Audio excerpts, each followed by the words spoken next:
हाँ जी, तो आज का हमारा टॉपिक है, ये मैंने आपको एक्सरसाइज़ 1 कंप्लीट करा दी, ठीक है जी?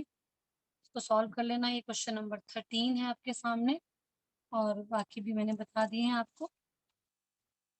दिस वाज़ क्वेश्चन नंबर 11, ठीक है? सिंपल था ये भी आपका, इसमें आपको tan थीटा दिया हुआ था और आपको दिया हुआ था रिलेशन बिटवीन द स्लोप। आपने लेट करके उसको पुट करके सॉल्व कर दिया। यहाँ पे हमारे पास मोड में 2 केस बन जाते हैं प्लस माइनस में। तो एक क्वाड्रेटिक यहाँ बन रही है, एक क्वाड्रेटिक यहाँ बन रही है, तो 2 वैल्यूज़ यहाँ पे आ रही हैं, 2 वैल्यूज़ यहाँ पे आ रही हैं। तो 4 पॉसिबिलिटीज़ आ गई। उसके बाद तो हमारे सिंपल क्वेश्चंस थे जो मैंने आपको हल्के से हिंट दे दिया, आप कर लेना इसको। नाउ हम स्टार्ट कर रहे हैं various various forms various forms of straight line.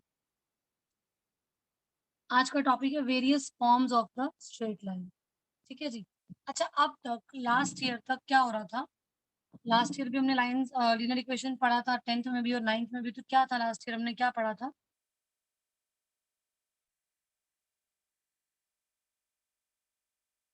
बताओ जी, क्या पढ़ा था? कुछ तो बताओ। लास्ट ईयर तक हमने जो पढ़ा था ना, उसमें हमें स्ट्रेट लाइन की इक्वेशन दी जाती थी और हमें उसके सॉल्यूशंस निकालने होते थे। 9th में हमने जब पढ़ा था तो हमें ये बात सिखाई थी कि एक लाइन के ऊपर इनफाइनाइट मैनी सॉल्यूशंस होते हैं और हम ऑब्वियसली सारे सॉल्यूशन नहीं निकालेंगे। हम x की वैल्यू कुछ पुट करते थे और हमें y की वैल्यू मिलती थी, तो हम लोग उसमें से जितने भी सॉल्यूशन माँगते थे 3, 4, 5 वो हम निकाल लेते थे, ठीक है? ये पढ़ा था हमने। अब इस साल क्या चेंज हो रहा है? इस साल हमें सॉल्यूशंस पता होंगे, मतलब पॉइंट्स पता होंगे। सॉल्यूशन का मतलब होता है every point lying on the line is the solution. तो एक लाइन के ऊपर जो पॉइंट लाई करते हैं वो उसका सॉल्यूशन होता है। तो अभी हमें सॉल्यूशन पता होगा और हमें क्या निकालना होगा? लाइन की इक्वेशन, ठीक है?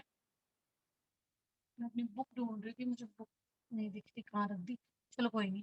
अब आपको ना लाइन की इक्वेशन निकालनी होगी। अब वो लाइन जो होगी ना वो बेसिकली 3 टाइप की होगी। या तो वो होगी वर्टिकल लाइन, ठीक है? That is parallel to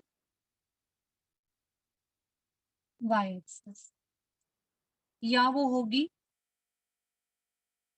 horizontal line which is parallel to X axis, ठीक है? और थर्ड होगी इंक्लाइंड लाइन।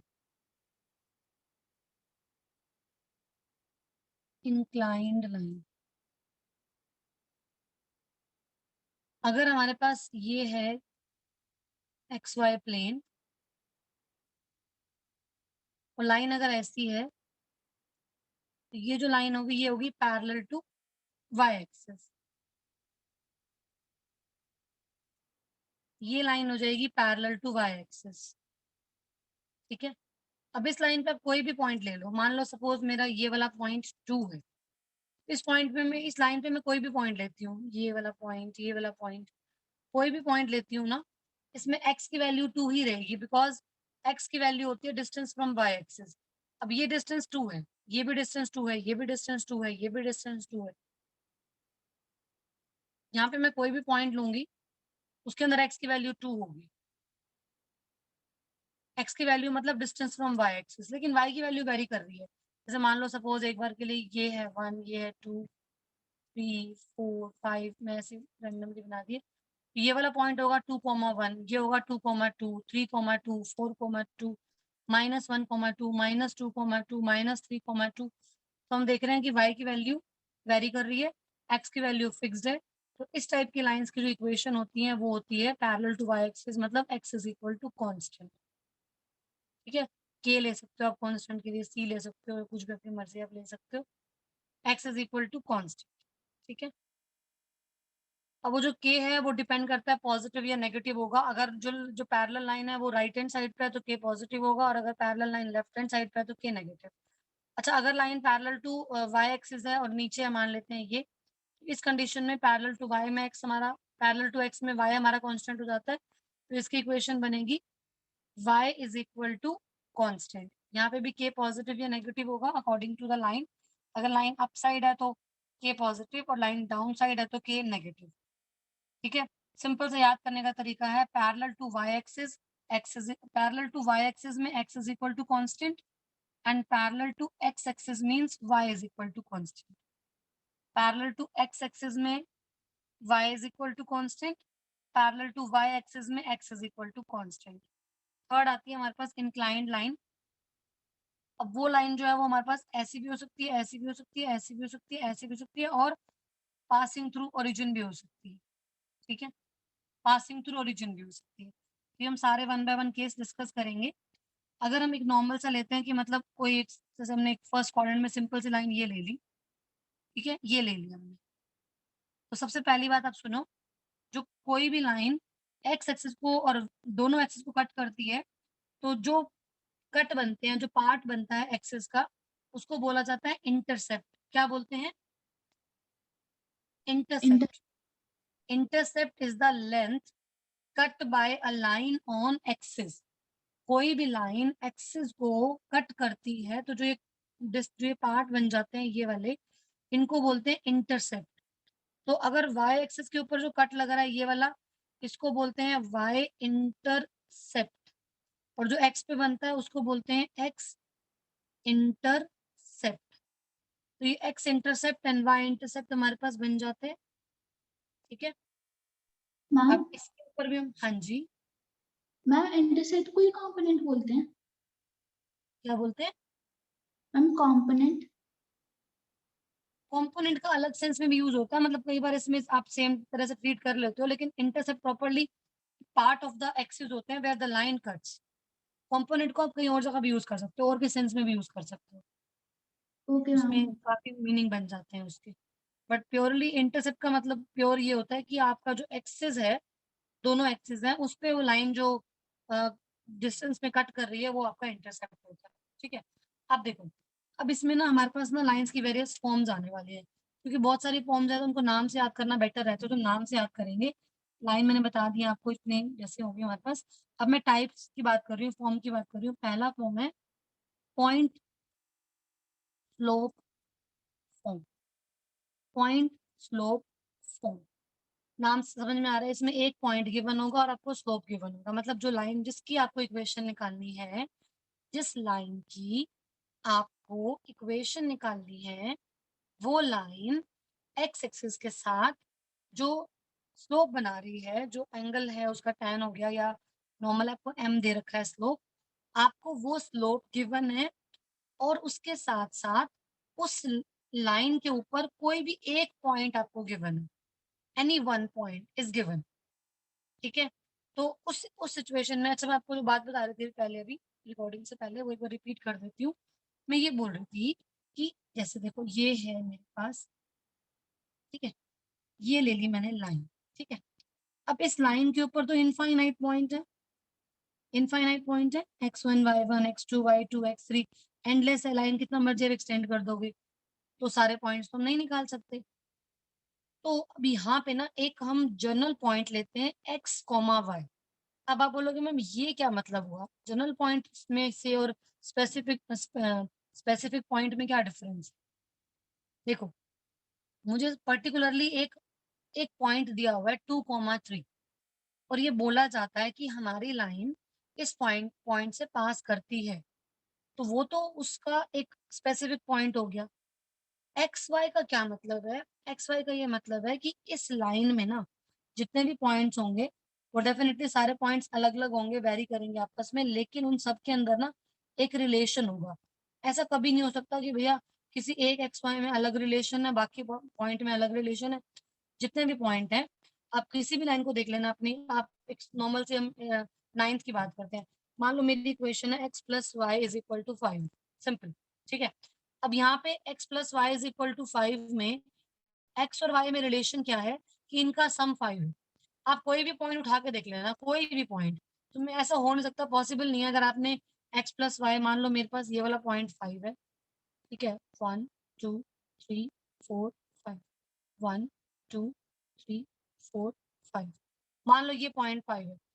आप इस लाइन पे कहीं पे भी कोई पॉइंट उठा के देख लो, इस पूरी लाइन में कहीं भी कोई भी पॉइंट आप एग्जैक्टली ड्रॉ करके देख लेना, बना के देख लेना। लाइट चली गई। बेटा मेरी आवाज आ रही है? Yes ma'am. हेलो। लाइट बस गई और आ गई एकदम से। ठीक है। सो आई वाज सेइंग कि अगर इस लाइन पे हम कोई भी पॉइंट लेंगे, आप उन दोनों की कोऑर्डिनेट्स को ऐड करके देखना, आपको 100% 5 मिलेगा। That is called a relationship between the points. तो किसी भी लाइन की इक्वेशन का मतलब क्या होता है? लाइन की इक्वेशन का मतलब होता है to generate a relationship between X and आएगी, एक्स और वाई के अंदर ही आएगी। ठीक है बच्चा? ठीक है। तो एक्स और वाई एक आर्बिट्रेरी पॉइंट होगा, और अगर मैं कोई फिक्स पॉइंट लेती हूँ, कोई भी क्वेश्चन में दे रखा है, तो आप उसको x1 y1 बोल सकते हो, या x0 y0 बोल सकते हो, या कुछ भी बोल सकते हो। तो अगर मैं पॉइंट स्लोप फॉर्म की बात करूँ, ठीक है, तो मेरे को एक पॉइंट गिवन होगा, वो पॉइंट कोई स्पेसिफिक पॉइंट होगा। ठीक है, कोई भी पॉइंट ले लेते हैं यहाँ पर। मुझे बताओ, ये बताओ, मैं इसको x1 y1 लूँ या x0 y0 लूँ? बताओ। जो आप बोलोगे वही ले लेती हूँ। कुछ बुक्स में x0 y0 लिखा होता है, कुछ बुक्स में x1 y1 लिखा होता है। x1 y1 ले लेती हूँ। ठीक है। तो अब हमारे पास स्लोप का जो फॉर्मूला था वो था x माइनस, नहीं, y माइनस y1। ये y1 है। ये 2 पॉइंट हो गए मेरे पास। एक arbitrary point, general point X Y, जो फिक्स नहीं है, वो कोई भी पॉइंट हो सकता है, और एक फिक्स पॉइंट, स्पेसिफिक पॉइंट। इन दोनों में कंफ्यूज मत होना। स्पेसिफिक पॉइंट में हमें कोई भी पॉइंट गिवन होगा, और जनरल पॉइंट का मतलब that is the relationship between, मतलब हम एक ऐसा पॉइंट जो पूरी लाइन को रिप्रेजेंट कर रहा है। इस पूरी लाइन के बिहाफ पे एक पॉइंट कहता है कि भाई मैं हूँ एक्स एंड वाई, जो इस लाइन के ऊपर लाई करता हूँ। तो ये वाला पॉइंट कोई भी हो सकता है। एक जनरल पॉइंट लेते हैं, आर्बिट्रेरी पॉइंट भी बोलते हैं इसको, जो पूरी लाइन को रिप्रेजेंट करता है, और हमारी जो इक्वेशन में रिलेशन होता है वो उसी एक्स वाई के बीच में होता है, और वही रिलेशन हर पॉइंट के बीच में होता है। तो हमने एक जनरल रिलेशन बना दिया जिससे हम हर पॉइंट को निकाल सकते हैं। ठीक है। तो ये समझने वाली बातें होती हैं। तो हमारे पास फॉर्मूला होता है, ये मैं आपको ना डिराइव करके बता रही हूँ कि हमारा जो पॉइंट स्लोप फॉर्म आपने पढ़ी होगी, या आपको मैं पढ़ाने जा रही हूँ, तो ये डायरेक्ट आप रट्टा तो मार ही सकते हो। अगर मैं आपको रट्टा मरवाती हूँ तो मैं सीधा बोलती थी कि बेटा ये फॉर्मूला है, y minus y1 is equal to slope x minus x1। ये तो आपको सिंपल लर्न करनी ही करनी थी। लेकिन ये आई कहाँ से, मैं वो बता रही हूँ, ये कहाँ से आती है कि स्लोप का फॉर्मूला होता है y minus y1 upon x minus x1। फिर क्रॉस मल्टीप्लाई करोगे, ये आपको मिल जाएगी पॉइंट स्लोप फॉर्म। इसको नोट कर लो, ये पॉइंट स्लोप फॉर्म है। जब आपको एक पॉइंट दिया हो y1 x1, मतलब x1 y1, तो वो पॉइंट आप यहाँ पुट करेंगे, आंसर x और y के टर्म्स में आएगा। इक्वेशन जो आती है वो एक्स वाई के टर्म में आती है, तो x की जगह पे कुछ नहीं लिखना है, x की जगह पे x ही लिखना है, y की जगह पे y ही लिखना है। जो आपको पॉइंट दिया होगा x1 वो यहाँ पे पुट कर देना, सेकंड वाला पॉइंट होगा y1 वो यहाँ पे पुट कर देना, और स्लोप को यहाँ पे पुट कर देना। ठीक। This is called point slope form. कोई डाउट है इसमें? पॉइंट स्लोप फॉर्म में हम हाँ हर मैम। सिचुएशन में अलग अलग फॉर्म यूज करते हैं, जिस क्वेश्चन में जो गिवन हो। जैसे अगर हमें पॉइंट और स्लोप गिवन होगा तो हम पॉइंट स्लोप फॉर्म यूज करेंगे। सेकंड होती है हमारे पास 2 पॉइंट फॉर्म। अगर हमें 2 पॉइंट्स गिवन होंगे तो हम 2 पॉइंट फॉर्म यूज करेंगे। तो 2 पॉइंट फॉर्म और 1 पॉइंट फॉर्म लगभग लगभग सेम ही है, ये 1 पॉइंट फॉर्म है, ये 2 पॉइंट फॉर्म है। क्योंकि हम 2 पॉइंट में हमको स्लोप नहीं पता, तो हम 2 पॉइंट से स्लोप खुद ही निकाल लेते हैं। कैसे निकाल लेते हैं? यहाँ मैंने लिखा है y, मान लो ये वाला पॉइंट मुझे एक्स वाई तो है ही मेरे पास, एक मुझे थर्ड पॉइंट यहाँ पे और दिया हुआ है x2 y2। ठीक है। तो यहाँ पे y minus y1 is equal to m, जो मुझे नहीं पता, इसकी जगह पे मैं पुट करूंगी y2 minus y1 upon x2 minus x1। ये क्या लिख रही हूँ मैं?